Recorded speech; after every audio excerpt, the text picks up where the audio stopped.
The Lord be with you. A reading from the Gospel of Thomas.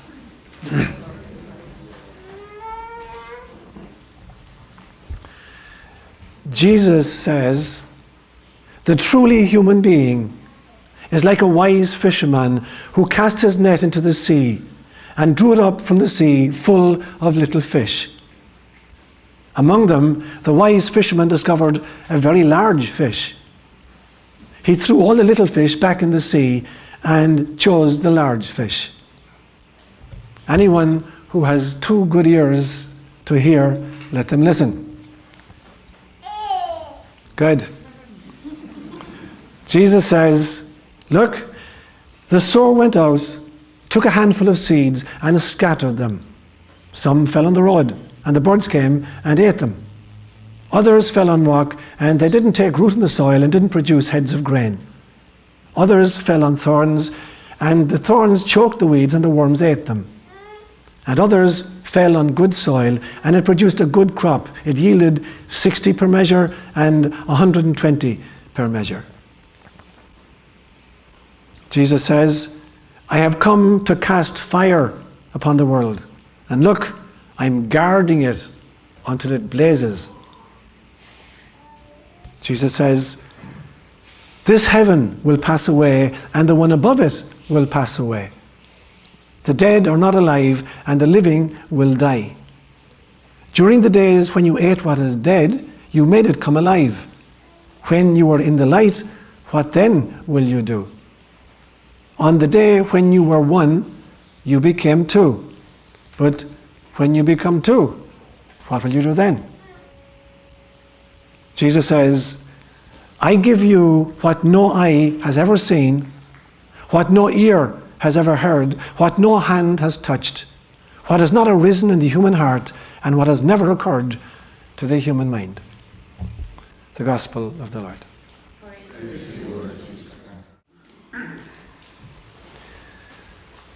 A few miles outside the city of Hanover in Germany, there's a huge scientific detector.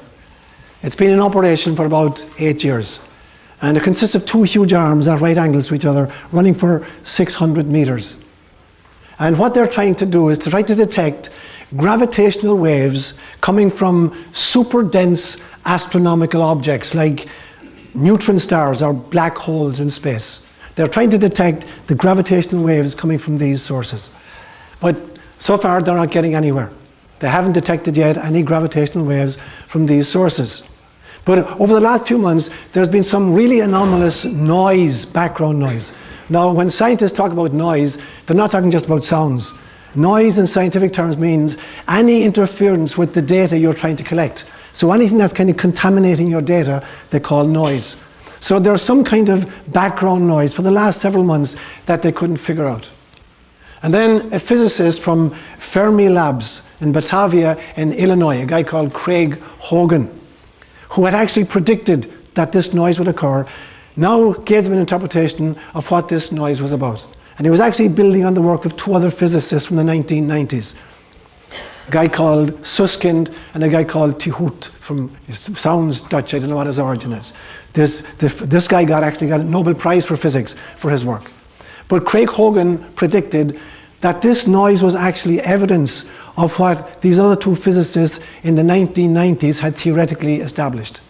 And that was that the universe in which we live is a 3-dimensional hologram of a 2-dimensional original blueprint. How does it feel like to be living in a hologram? Does that mean we're not real? So according to this is the best theory yet to unite quantum mechanics and relativity theory. And his thinking went as follows. Einstein predicted that we're living in a 4-dimensional space-time continuum and that it's a smooth continuum. But what Craig Hogan is predicting is that we're actually coming to the fundamental edge of space-time. It's almost as if you took a photograph from a newspaper, a black and white photograph, and it looks like it's a real good photograph of, let's say, somebody's face. And then you take a huge big magnifying glass and you zoom in and you realize it's not a smooth image at all. It consists completely of discrete, separate little black dots. And the greater the magnification, the more you can see the space between the dots. So it's not smooth at all, it's discrete, separate dots. Craig Hogan is claiming that that's what the noise is. That we've blundered to the edge, the fundamental edge of the space-time continuum, and we're looking at literally the black dots of the space continuum. So in the same way, when you take out your credit card and you look at a holographic image, it's a two-dimensional substance. It's only two-dimensional, but when you put light on it in a particular way, it appears to be three-dimensional. And this is what he's claiming. And this, in fact, is what these two physicists, Leonard Susskind and Gerard T. Hooft, in the 1990s got their Nobel Prize for claiming that this may well be a holographic universe. So what does it feel like to be part of a hologram? Does this mean we're not real, that we're some kind of projection of something that's real, that we're just a three-dimensional articulation of a two-dimensional original blueprint? Now I'm going to start with that today, and I'm going to make 4 main points. We go from there? Okay. I'm going to talk about the mission of Gaia. I'm going to talk about this extraordinary phrase that we use in the gospel today, the truly human person. Then I'm going to take 3 of the metaphors from the Gospel of Thomas today, and then I'm going to talk about the promise. So they're the 4 points I'll make this morning. So the first one, the mission of Gaia. What is the mission of Gaia? And to situate it, I want to tell you about a story I read many, many years ago. It must be 20 years ago at this stage. A little book. And the book was about a young man who was an aspiring mathematician, a guy called Finn.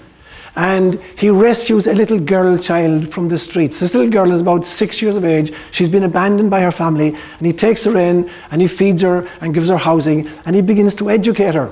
Well, more properly, they begin to educate each other because she's a really curious little child with a tremendous mind.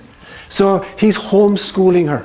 And on one occasion, he sets up an apparatus. He's got a projector, a light projector, and he's got a series of cardboard screens. And he puts up a cardboard screen, and he puts up his projector, turns on the light, and he takes just a shoebox. And he puts the shoebox in front of the projector, and he projects the image of the shoebox onto the cardboard screen. And he says, the little girl's name is Annie. He says, look, Annie, I've reduced a 3-dimensional object to a 2-dimensional image. And the little girl is really impressed. So he puts the box aside, and he goes over to his cardboard, and he cuts out the image that he has just projected, and he puts another piece of cardboard there, and he takes this cardboard, and he turns the page, and he projects from the side of it, and he says, now look what I've done. I've taken a 2-dimensional image, the cardboard sheet, and I've created a 1-dimensional image, a line out of it. And the little girl starts clapping. And then he goes over to the screen, and he cuts out this little pencil line, and he takes it away, puts another cardboard there, and then he turns it on edge and projects, and he's just got a single black dot on the screen. He says, now look what I've done. I've reduced a 1-dimensional image down to a 0-dimensional image. And he's feeling really, really good. And little Annie looks at it for 2 or 3 minutes. She says, great. Can you reverse the process?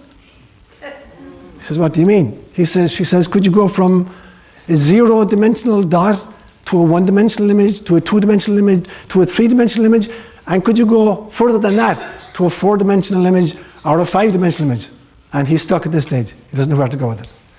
Now, the truth is, this may be the kind of universe in which we live.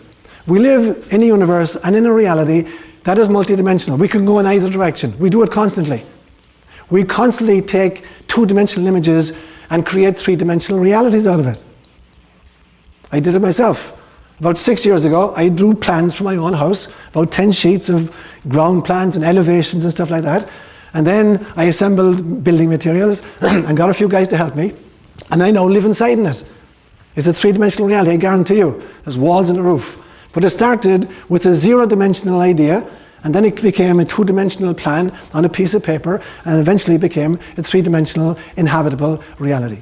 So we do this all the time. We are constantly creating 3-dimensional realities out of 2-dimensional blueprints. So might that be true in the universe in which we live? And how does that mess our notion of reality? To be holographic, does that mean it's not real anymore? Of course it doesn't. Unfortunately, we're stuck with the definition of reality, which I don't subscribe to. We think that reality is that stuff which can be sensed. We can taste it or touch it or smell it or see it or hear it, either directly through our sensorium or by extension through our instrumentation. That is not reality. as far as I'm concerned. That's only one level of reality. I claim that reality is anything that ever was, anything that is, anything that will be, or anything that could be. It is that which can be sensed, that which can be remembered, and that which can be imagined. It's all real. They just inhabit different levels of reality. Some levels of reality are available to our senses, and some are not. Some to our imagination, some to mystical states of consciousness. But they're equally real. So then, the mission of Gaia, it seems to me, the mission she's on is this. 4.5 billion years ago, an extraordinary soul volunteered to God and said, I will inhabit the third rock from the sun, and I will create a three-dimensional physical articulation of a two-dimensional item on your blueprint, God. And I will throw up life on this planet until finally I create a life form that will recognize its own divinity and the divinity of all other life form on this planet. And she set about doing that. And she's right on the edge of the breakthrough. And what are we doing? What is our mission? The mission of every other soul, I believe, is a sub-mission to that of the mission of Gaia. We have come to assist in that process.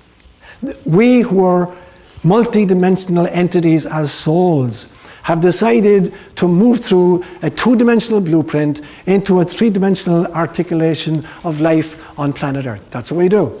And that, it seems to me, is what it means in John's Gospel, in the beautiful prologue where it says, in the beginning was the Word, and the Word was with God, and the Word was God, and the Word became flesh and dwelt among us. The only problem is, we think this only happened once. We think that Jesus is the only time this happened. It is not. The Word of God constantly, this two-dimensional book of life, constantly articulates itself, and constantly the Word becomes flesh. There's a beautiful teaching in Islam. They call it the Kitab, which is interesting because in Swahili we have the same word. The Swahili word for a book is Kitabu, and it comes from the Arabic Kitab. And Kitab is the belief system in Islam that there is an original blueprint for life that exists in the heavens, and that earth life is the three-dimensional articulation of that image. And so we are beings, we are words in the book of God that have decided to incarnate in the three-dimensional reality. And so rather than use the phrase that Jesus is the only begotten Son of God, I prefer to make up a phrase myself and say that everything that exists is the uniquely begotten child of God. There is nothing which is not a child of God. And therefore, if the mission of the planet is to create a 3D articulation of the 2D blueprint of God's plan, we are part of that plan. We are the 3D articulation. But we cannot stop there. The evolution of life demands of us that we not stop at a three-dimensional articulation of this blueprint of God, but that we forge ahead into a fourth dimension and into multi-dimensions. And those are accessible to us. They're accessible. The mystics tell us that they exist. So that's my first point. That is the mission of Gaia. My second point then is this. What does this phrase mean, the truly human being? It's a very interesting phrase. We find it, as far as I can see, only in Thomas's Gospel.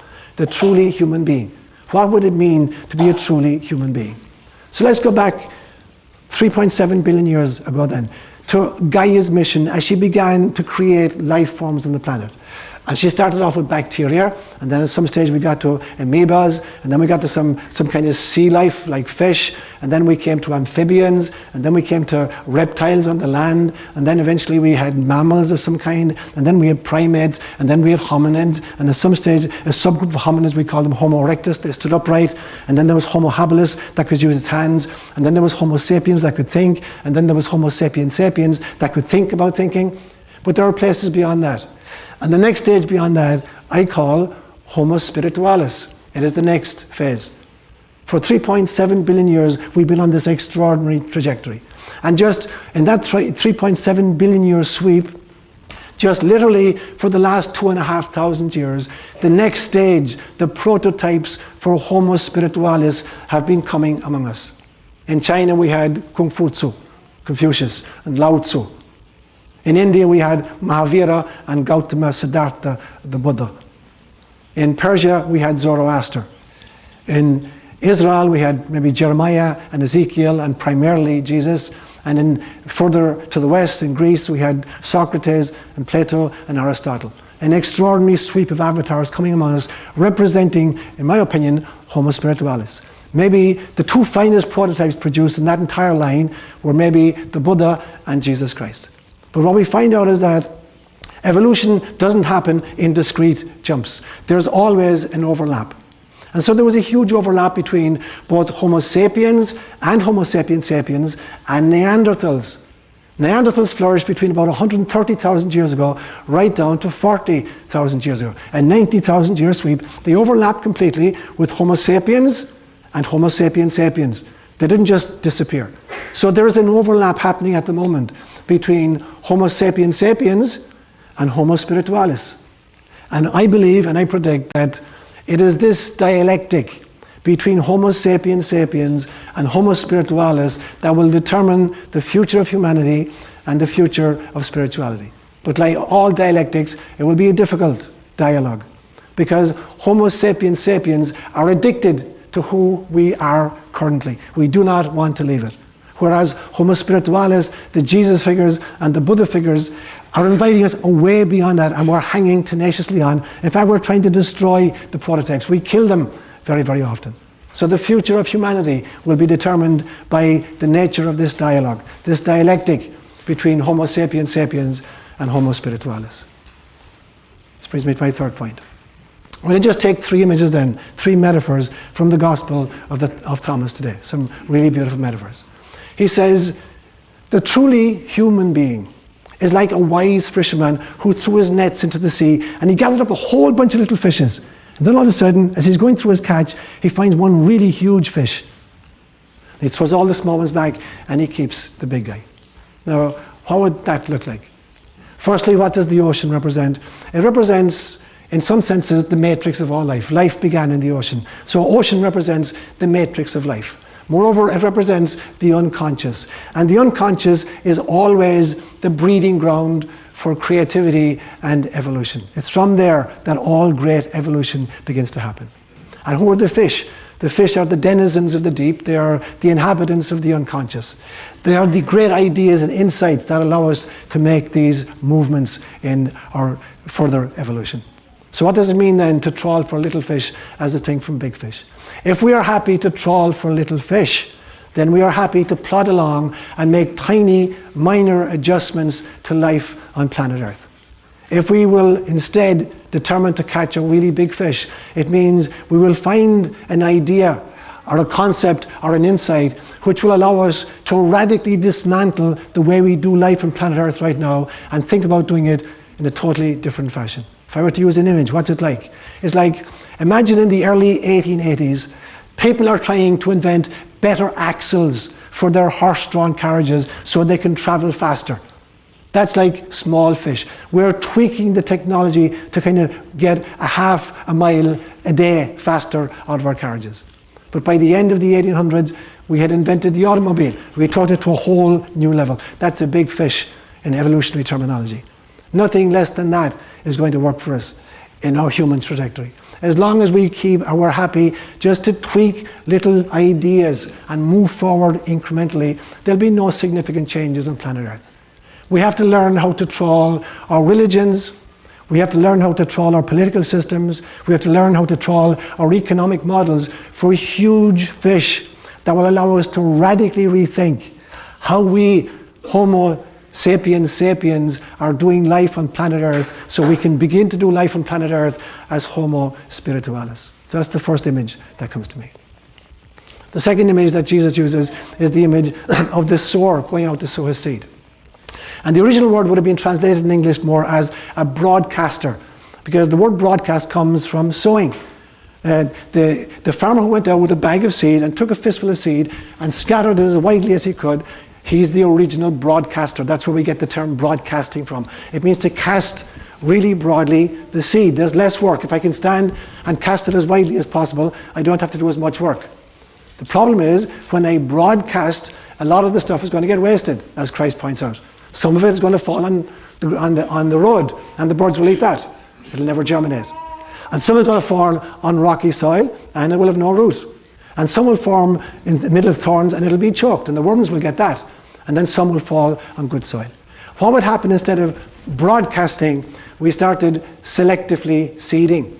What would happen then? There would be no wastage. It means every seed would come to fruition. Now, I'm not talking about genetical engineering.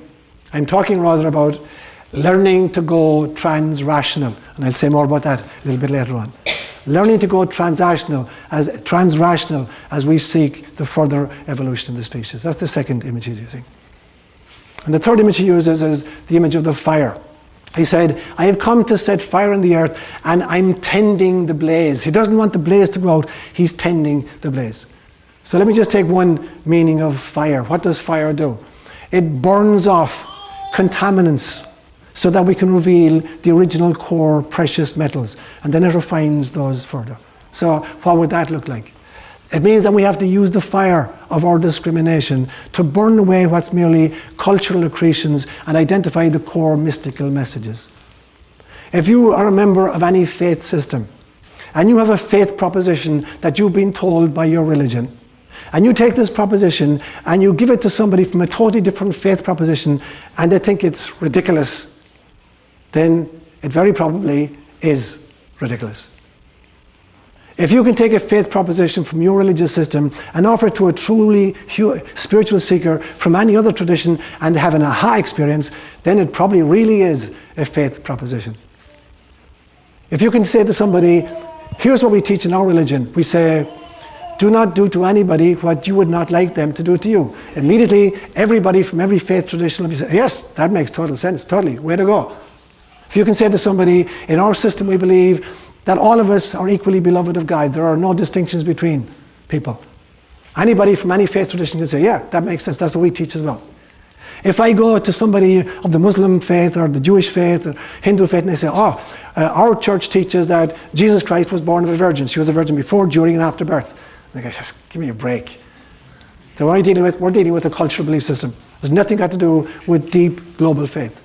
If somebody comes to me and says, I'm Jewish and we know that God chose us as his special patrimony, and in fact, he led us out of slavery in Egypt and he parted the Red Sea to the left and to the right and we walked through dry-clad and then he drowned the Egyptians. I'm going to say, tell that to the Marines. Any doctrine of a faith system doesn't immediately lead to an aha experience from a real spiritual seeker of another tradition, it is mere cultural faith. It's not the real article. That's what it means to use fire. To burn away the cultural accretions so we can identify what the core mystical truth inside all of them is. That's my third point. And my fourth point then, the promise. Christ ends in this passage of Thomas's Gospel and he says, eye has never seen, nor has ear heard, nor has hand touched, nor has the human heart experienced, nor has the human mind entertained what I have prepared for those who love me. Now, traditionally we've taken this statement as what will happen in the afterlife. When we get to heaven we say, oh my God, I can't believe it. Marshmallows, brilliant. I can't believe you got this. Wow. TV, 155 stations. We think this is about the afterlife, that God is preparing all these kinds of delights that we couldn't possibly imagine. We may be totally shocked at the afterlife. I hope we are, in a good way. But it is not about being shocked in the afterlife. It's about realizing that in this lifetime, the deepest truths cannot be accessed by the eyes. Eyes cannot see. They cannot be accessed by the ears. Ears cannot hear. They cannot be accessed by touch. The hand cannot reach out and touch stuff. The human heart cannot entertain it, and the human mind cannot grok it. Because we have to go trans-mental.